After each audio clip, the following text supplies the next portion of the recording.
अगर मैंने बे ऑफ बंगाल का सेंट मार्टिन आइलैंड अमेरिका को दे दिया तो मैं सत्ता में बनी रह सकती थी। ये लफ्ज हैं बांग्लादेश की एक्स पीएम शेख हसीना के। दरअसल एक मैसेज उन्होंने अवामी लीग के अपने सपोर्टर्स को भेजा था और उस मैसेज में ये बात कही गई।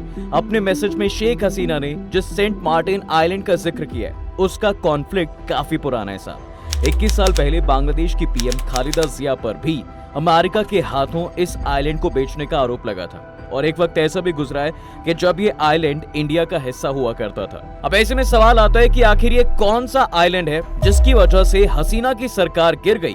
आखिर इस आइलैंड में ऐसा क्या है और कहां है ये आइलैंड, इंडिया का हिस्सा कब रहा और अब अमेरिका इस आइलैंड पर क्यों कब्जा करना चाहता है। क्या है और कहां है ये सेंट मार्टिन आइलैंड। इंडिया के नॉर्थ ईस्ट में एक स्टेट पड़ता है त्रिपुरा। यहाँ से करीब 300 किलोमीटर दूर बे ऑफ बंगाल में एक आइलैंड पड़ता है, छोटा सा आइलैंड। इसका ही नाम है सेंट मार्टिन आइलैंड। वहीं अगर बांग्लादेश से बात करें तो बांग्लादेश के कॉक्स बाजार से इस आइलैंड की दूरी करीब 9 किलोमीटर है और म्यांमार के कोस्टल एरिया से इसकी दूरी महज 8 किलोमीटर है। 18वीं सेंचुरी से पहले सेंट मार्टिन आइलैंड कॉक्स बाजार जिले के टेकनाफ शहर का एक हिस्सा हुआ करता था, लेकिन कुछ वक्त बाद जब समुद्र का लेवल बढ़ा तो सेंट मार्टिन आइलैंड का बड़ा हिस्सा पानी में डूब जाता है, जिसके बाद ये टेकनाफ से अलग होकर एक नया आइलैंड बन गया। फिलहाल ये आइलैंड बांग्लादेश का हिस्सा है। म्यांमार और बांग्लादेश के बीच 3 वर्ग किलोमीटर एरिया में बसे इस छोटे से आइलैंड पर करीब 3700 लोग रहते हैं और इस आइलैंड पर सबसे पहले 18वीं शताब्दी में अरब व्यापारियों ने बसना शुरू किया था। यहाँ रहने वाले ज्यादातर लोग मेनली मछुआरे ही हैं, वहीं कुछ लोग चावल, नारियल और सी वीड की खेती भी करते हैं। इस आइलैंड के लोग अपने अनाज और मछलियों का सबसे ज्यादा एक्सपोर्ट पड़ोस के देश म्यांमार को करते हैं। अब आखिर में ये भी बता देते हैं कि इस आइलैंड का नाम सेंट मार्टिन क्यों रखा गया। दरअसल ब्रिटिश रूल के दौरान ये पूरा इलाका चटगांव रेंज में आता था और इस आइलैंड के नाम को लेकर 2 तरह के दावे किए जाते हैं। पहले दावे के मुताबिक साल 1900 में इस इलाके के तत्कालीन डिप्टी कमिश्नर सेंट मार्टिन के नाम पर इस आइलैंड का नाम सेंट मार्टिन आइलैंड रखा गया था। वहीं दूसरा दावा यह कहता है कि इस आइलैंड का नाम यहाँ रहने वाले एक ईसाई पादरी मार्टिन के नाम पर रखा गया है। इसके अलावा मैंने आपको बताया था कि 18वीं सेंचुरी में यहाँ पर अरबी लोग आकर बसे थे, तो उन अरब व्यापारियों ने इस आइलैंड का नाम नारिकेल जंजीरा यानी नारियल आइलैंड रखा था। इसके अलावा कुछ लोग इस आइलैंड को दारूचीनी आइलैंड यानी दालचीनी आइलैंड भी कहते हैं। अब जगह की भी बात हो गई और नाम की भी बात हो गई, तो अब फटाफट से इस आइलैंड के इंडिया वाले कनेक्शन की भी बात कर लेते हैं और फिर इस आइलैंड की जियोपॉलिटिक्स समझेंगे कि आखिर इस आइलैंड में ऐसा है क्या कि अंकल सैम यानी अमेरिका ने इसके लिए देश की पीएम को ही सत्ता से बेदखल कर दिया। मतलब शेख हसीना के मुताबिक तो बात यही है। इंडिया वाले कनेक्शन को समझाने के लिए जरा थोड़ा हमें पीछे चलना पड़ेगा। साल 1900 में ब्रिटिश अधिकारियों ने लैंड सर्वे किया जिसमें सेंट मार्टिन आइलैंड को ब्रिटिश इंडिया का हिस्सा बताया गया था। 18वीं शताब्दी में अरब व्यापारियों को बसाया हुआ ये आइलैंड 1937 में म्यांमार के अलग हो जाने के बाद ब्रिटिश इंडिया का हिस्सा बना।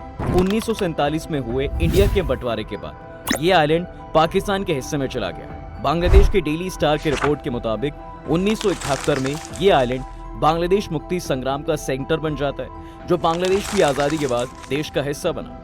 इसके बाद 1974 में म्यांमार ने एक समझौते के बाद आधिकारिक तौर पर आइलैंड को बांग्लादेश का हिस्सा माना था। लेकिन आपको पता ही है कि म्यांमार में लंबे समय से मिलिट्री कॉन्फ्लिक्ट चल रहा है। यहाँ मिलिट्री और एक्सट्रीमिस्ट के बीच खूनी जंग चल रही है और ऐसे में म्यांमार की इस सेंट मार्टिन आइलैंड से दूरी सिर्फ 8 किलोमीटर की है। इसलिए समझौते के बावजूद इस आइलैंड को म्यांमार भी वही बदमाशी करता आया है जैसी चीन लद्दाख या अरुणाचल को लेकर करता है। म्यांमार अक्सर इस टापू को अपने ऑफिशियल मैप में ऐसे दिखाता है जैसे टापू म्यांमार की प्रॉपर्टी हो। बांग्लादेश लंबे वक्त से इंटरनेशनल कोर्ट और आपसी बातचीत के इस समस्या को सुलझाता रहा है, लेकिन साल 2023 से हालात काबू से बाहर हो गए। म्यांमार ने इस आइलैंड पर फायरिंग भी शुरू कर दी। आइलैंड पर आने जाने वाले नावों पर गोले दागे जाने लगे, लिहाजा बांग्लादेश ने इस आइलैंड पर नाव और हवाई जहाज भेजने काफी कम कर दिए। इस आइलैंड पर खाने पीने के सामान की दिक्कत हो गई थी। इस आइलैंड को लेकर बांग्लादेश और म्यांमार में कसास मची। तभी अमेरिका ने भी इस आइलैंड पर एक बार फिर से अपनी नजरें इनायत की। अमेरिका ने बांग्लादेश पर दबाव डालना शुरू किया कि वो ये आइलैंड अमेरिका को दे दे। जिस पर वो एक मिलिट्री बेस बना सके। अब ये तो अंकल सैम को पता नहीं साउथ चाइना सी से लेकर दुनिया के हर कोने पर अपना मिलिट्री बेस क्यों ही बनाना है। आपको क्या लगता है अमेरिका इतने सारे मिलिट्री बेस बनाकर क्या करना चाहता है? अपनी राय कमेंट्स में जरूर बताना, बाकी मैं आगे बढ़ता हूँ। मैंने अभी कहा वैसे कि अमेरिका ने एक बार फिर से अपनी नजरें इनायत की। माना ये अमेरिका की कोई मांग नहीं थी। जब बांग्लादेश ईस्ट पाकिस्तान था तब भी जनरल आयूब खान के खिलाफ प्रोटेस्ट हुए थे कि इन्होंने सेंट मार्टिन आइलैंड को अमेरिका के पास गिरवी रख दिया है। साल 1971 में बांग्लादेश की आजादी के बाद से 3 या 4 मौकों पर ये खबरें उड़ी कि अमेरिका इस आइलैंड पर बेस बनाना चाहता है। यहाँ तक कि साल 2001 में मीडिया से बात करते हुए तो शेख हसीना ने खुल्लम खुल्ला बोल भी दिया था, मैं जानती हूँ कि बीएनपी सत्ता में कैसे आई। उन्होंने तेल बेचा भारत को और जमीन बेच रहे हैं अमेरिका को। सरकार बनाएंगे तो सेंट मार्टिन आइलैंड को अमेरिका को बेच देंगे। अब जब जो बाइडेन प्रेसिडेंट बने तो फिर से अमेरिका ने बांग्लादेश में इंटरेस्ट दिखाया और आइलैंड पर मिलिट्री बेस की खबरें चलने लगी।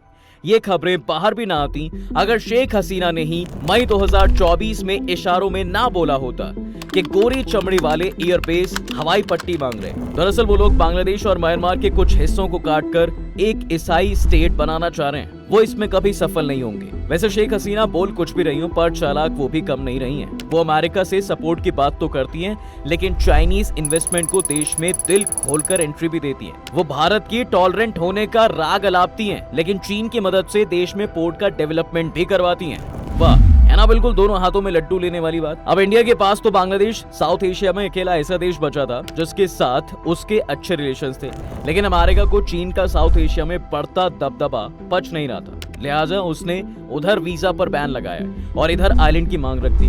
जी हाँ, चाइना भी इस आइलैंड के दीवानों में शुमार है। तो दोस्तों अब ऐसा हो गया है कि एक अनार है और 3 बीमार है। अब सवाल आता है सेंट मार्टिन आइलैंड जियोपॉलिटिक्स के लिहाज से इतना खास क्यों है?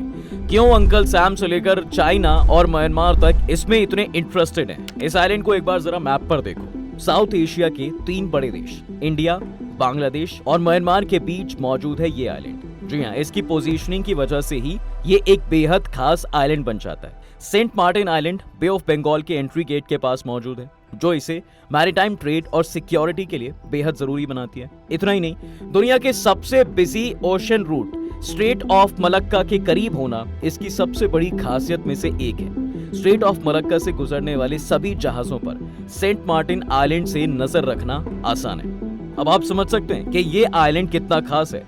लेकिन एक सवाल तो ये भी आता है कि यार जब ये आइलैंड इतना खास है तो फिर इंडिया इसमें दिलचस्पी क्यों नहीं दिखाता है? तो दोस्तों इसकी 2 वजह हैं। पहली तो ये कि ये आइलैंड जहां बाकी देशों के बेहद करीब है तो इंडिया के नॉर्थ ईस्ट से भी 300 किलोमीटर दूर है। ऐसे में इसे मेंटेन करने में इंडिया की कोई दिलचस्पी है नहीं। ऊपर से अपने पास अपने देश में ऑलरेडी काफी जगह है जिस पर ध्यान देने की जरूरत है। दूसरी वजह है कॉन्फ्लिक्ट। जब एक जगह को लेकर 4 देश ऑलरेडी इतनी लड़ाई लड़ रहे हैं तो फिर उसमें कूदना रिसोर्स, पैसे और वक्त की बर्बादी के अलावा कुछ नहीं होगा।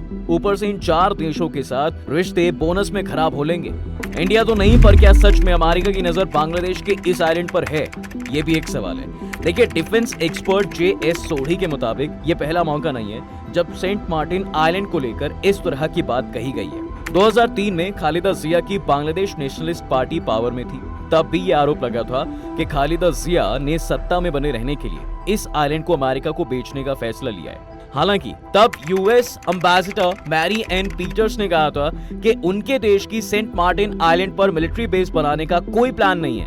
उन्होंने इस बात पर भी जोर दिया था कि अमेरिका सिर्फ ढाका के साथ स्ट्रैटेजिक मिलिट्री रिलेशंस बनाने में इंटरेस्ट रखता है।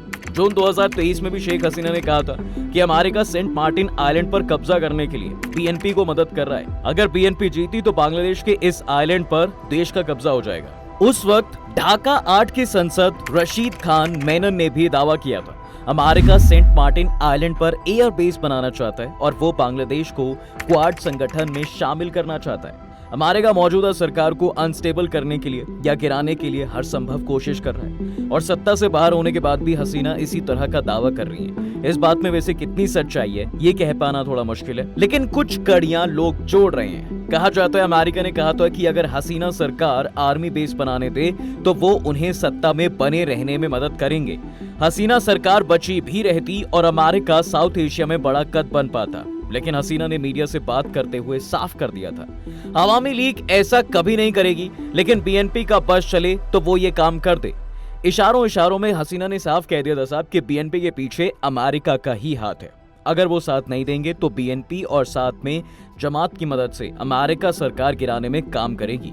ऐसे भी इशारे किए गए थे और इस सारे कांड के बीच कुछ कहानियां सामने आई हैं। पहली, अमेरिका सरकार के सेक्रेटरी डोनाल्ड लू ने बांग्लादेश के एक के बाद एक 3 दौरे किए। दूसरी, आखिरी दौरा मई के महीने में हुआ जिसमें लू बांग्लादेश के अलावा इंडिया और श्रीलंका भी आए। तीसरा, सीआईए ने बांग्लादेश सरकार पर प्रेशर बनाने के लिए 2 एक्सट्रीमिस्ट ऑर्गेनाइजेशन से सांठगांठ की, एक कुकी चिन नेशनल फ्रंट यानी के केएनएफ और दूसरी United liberation front of Asom यानी के ULFA। और एक दिन खबर आई कि अमेरिका की बात ना मानने वाली लेकिन चुनावी धांधले करवाने वाली शेख हसीना ने इस्तीफा दे दिया और बांग्लादेश की सड़कों पर भीड़ दौड़ रही है और कह रही है कि फ्री एंड फेयर इलेक्शन। बाकी आप खुद समझदार हैं। मैं आगे बढ़ता हूं, अमेरिका पर फिर से आता हूं। अमेरिका का इस आइलैंड में इंटरेस्ट होने की 2 बड़ी वजहें हो सकती हैं। पहली, डिफेंस एक्सपर्ट JS सोढ़ी के मुताबिक 2023 में चीन ने बांग्लादेश के कॉक्स बाजार में एक नया पोर्ट बनाया है। यहाँ चीन नेवी की 2 सबमरीन तैनात है। यहाँ से चीन आसानी से अपने लॉजिस्टिक सप्लाई कर रहा है। दूसरा, मलक्का स्ट्रेट से होकर चीन के ज्यादातर बिजनेस होते हैं। दुनिया के कुल बिजनेस का 50% बंगाल की खाड़ी से होकर दुनिया के एक हिस्से से दूसरे हिस्से में पहुंचता है। पॉसिबल है साहब कि साउथ चाइना सी के बाद बे ऑफ बंगाल और पैसिफिक ओशन, इंडियन ओशन में चीन के दबदबे को टक्कर देने के लिए अमेरिका यहां ताकत बढ़ाना चाहता हो। अमेरिका को तो समझ गए, पर म्यांमार का मामला क्या है? ये क्यों बांग्लादेश से भिड़ने को तैयार है? बांग्लादेश और म्यांमार दोनों देशों के बॉर्डर इस आइलैंड से लगते हैं। इंडिया की आजादी से पहले दोनों ही देश इस आइलैंड पर अपना अपना दावा करते थे। मैंने आपको वीडियो के शुरू में बताया था कि 1937 में अंग्रेज अधिकारियों ने इस आइलैंड पर भी कब्जा कर लिया। इसके बाद 1947 में देश के बंटवारे से पहले तक ये आइलैंड इंडिया का हिस्सा रहा और फिर 1971 के बाद ये बांग्लादेश के हिस्से में रहा। 1974 में पहली बार एक समझौते में म्यांमार ने माना कि सेंट मार्टिन बांग्लादेश का हिस्सा है, लेकिन 44 साल बाद 2018 में म्यांमार ने दोबारा से सेंट मार्टिन आइलैंड को अपने देश के मैप में दिखाकर इस विवाद को एक बार फिर से बढ़ा दिया। बाद में बांग्लादेश के कड़े विरोध के बाद म्यांमार के विदेश मंत्रालय ने अपनी गलती बताकर इस आइलैंड को मैप से हटा दिया। लेकिन फिर 2017 में म्यांमार में चल रहे मिलिट्री ऑपरेशंस के बाद 7 लाख से ज्यादा रोहिंग्या मुस्लिम यहां पर आकर रहने लगे। म्यांमार में मिलिट्री एडमिनिस्ट्रेशन लगने के बाद अराकान आर्मी के जहाजों को अक्सर इस आइलैंड के करीब देखा जाता रहा। इससे परेशान होकर बांग्लादेश की नेवी ने पिछले साल आइलैंड के पास अपने जंगी जहाज तैनात किए हैं। अब आखिर में सवाल आता है कि बे ऑफ बंगाल में मौजूद सिर्फ 3 किलोमीटर में बसा सेंट मार्टिन आइलैंड बांग्लादेश के लिए क्यों खास है?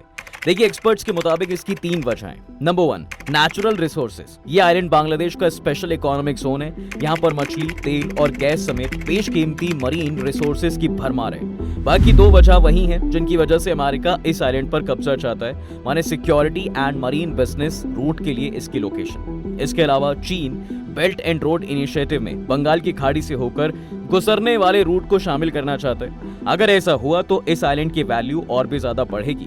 वैसे आपको क्या लगता है, क्या सच में अमेरिका इस आइलैंड पर कब्जा चाहता है या फिर शेख हसीना बहाना बना रही हैं? अपनी राय कमेंट्स में जरूर बताएं। वीडियो अगर पसंद आई हो तो इसे लाइक और शेयर जरूर कर दें और जाते जाते चैनल को सब्सक्राइब करना बिल्कुल ना भूलें।